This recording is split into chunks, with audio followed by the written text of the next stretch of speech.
Hello and welcome to Lab 2 of the Bio 170 spring term with Professor Israel Del Toro.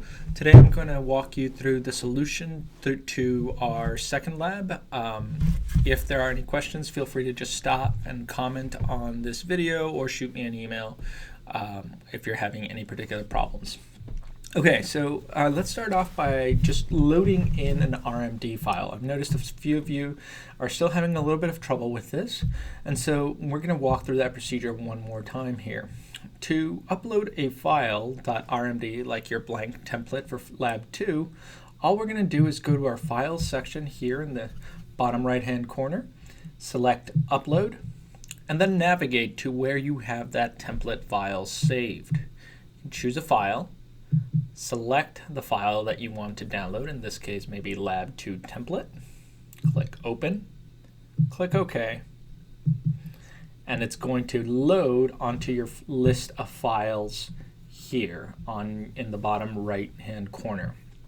Here I've just uploaded Lab2 template. We can open it just by simply clicking on it, and it should be in the right format for you to actually complete the lab. Remember, in the lab you're going through each one of these chunks and filling in the associated code for each task. Okay, so that's how you would load in a template. Let's take a look at the completed version of Lab 2. In the first chunk, what we're going to do is we're going to load in all of the libraries or packages that we need to complete the exercises, as well as the sleep data set. So we do that by using the functions library for library ggplot2, library tidyverse, and library datasets. We can also load in data that is built into R, like the sleep data set, by using the function data. Once you run line 14, you'll see that data now populates your global environment, and it has this funny annotation called promise. If you actually want to view the data, you have to do one more function with this data set. Typically, I like to use something like str because it tells me a little bit about the structure of this data set. Now I can view the data set itself. Looks like I've got 3 variables, extra, group, and ID, and a total of 20 observations. All right, in chunk 2, what we want to do is work with one-dimensional data visualization, and we're going to play with histograms first.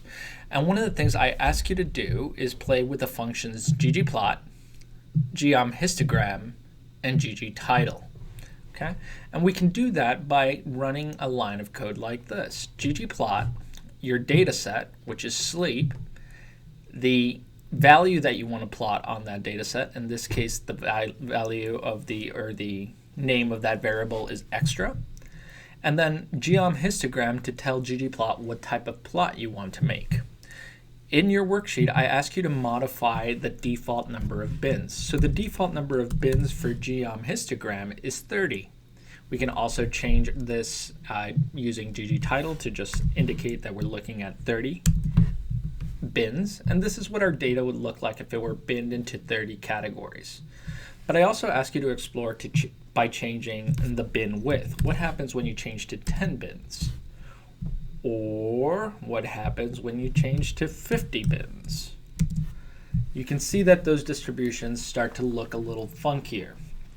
And that's one of the limitations of working with histograms. So for the rest of the term, we're really going to be working primarily with density plots, which is what we're doing in chunk 3.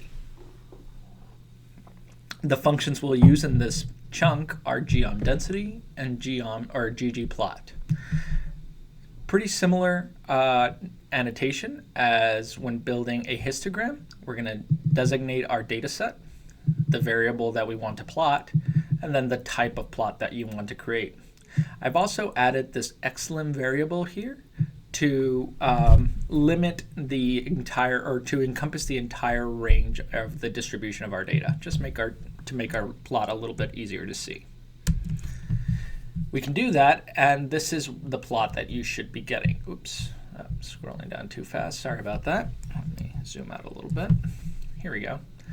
So this is the plot and the distribution that you should be getting. It ranges from -10 to 10. We did that by adjusting the xlim variable, and this is a density plot. We can also partition out this density plot by group or by different groups. So if we look at our data set, we have a group factor with two levels, level 1 and level 2. We can use that to split up our density plot into the two distinct groups and look at those distributions independently.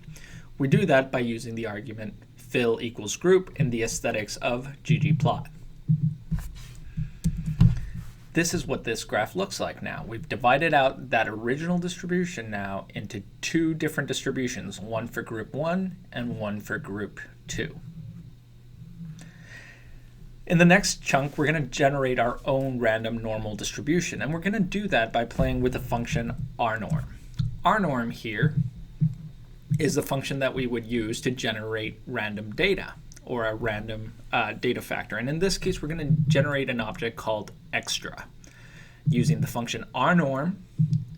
And if we click on rnorm, we're going to see it requires n, so the number of observations, the mean, and the standard deviation. So those are the arguments that I'm going to fit in, or the parameters that I'm going to fit into this between these two parentheses. N being 20 observations, a mean of 0, and a standard deviation of 1. This is basically creating the standard normal distribution. And we're going to turn this extra object into a data frame so we can plot it easily with ggplot. Once I run lines 42 and 43 here, you'll see that the extra data set is now part of our global environment. We know that we've successfully created that object. Now we can go ahead and plot out the extra data set and look at that standard normal distribution. Same way, this is done the same way as in the previous chunk. So here is our standard normal distribution with extra. Yours might look a little different depending on whether or not you ran the set seed argument. So it just means we're drawing from slightly different bags, but it should look pretty close to this and still have a mean of 0 and a standard deviation of 1. Super. The next bit is what our next goal in chunk 5 is to combine the extra object and the sleep object into a single third object called norm table. Called a new df.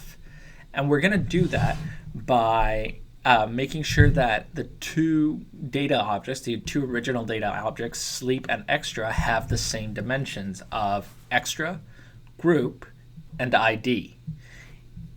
In line 54 here, what we're doing is we're creating a new object called norm table, and we're adding two columns to the extra object, one called group, and we're filling it with the value random. Also one called ID, and we're filling that with the value random. And the reason I've chosen these names is simply so that the variable names in this norm.table match exactly the variable names in the sleep object, extra, group, and ID. We're going to then use the function rbind to bind the rows from the two data objects together for both norm table and for sleep. And by running rbind and creating this new object, we're going to create the object new df. This now has 40 observations, so both of these combined, 20 plus 20, 40, of 3 individual variables, extra, group, and ID. Now we should be able to plot this in the exact same way that we did before using a geom density plot. But notice this time we'll have a third group added to our data set. So now we have our original data, our distribution data for group 1 and group 2, but we also have the data set that we generated using that rnorm function before. Cool. The last bit that I ask you to do is, and I'm going to try and do this in most labs, is to get a little bit more comfortable with the plotting. So do some fancy plotting. I ask you to manipulate 5 different things in a plot. So now in this previous plot, that's nice, but it's our standard default plot. But I want you to explore the different types of variables that you might be able to manipulate. You might be able to make part of it transparent by using the alpha argument. You might be able to change limits on your x-axis by using the xlim bit. But what's cool about this is that you should also be able to change out the colors of your groups, change the background theme to a black and white theme. You can add labels to your x-axis. You can add labels to your legend. You can add vertical lines at particular values. In this case, I believe this should be the value for the mean. Yep, so this is the distribution mean. And you can also annotate your graphs using the annotate function. When I run this particular ggplot, you'll notice that it is different in that the background has changed, the color of the distributions have changed. I've got this vertical line going through things. I've added some axes, some titles. Please feel free to play around with as many of these variables as you like. All right, I believe that's all I have for you for this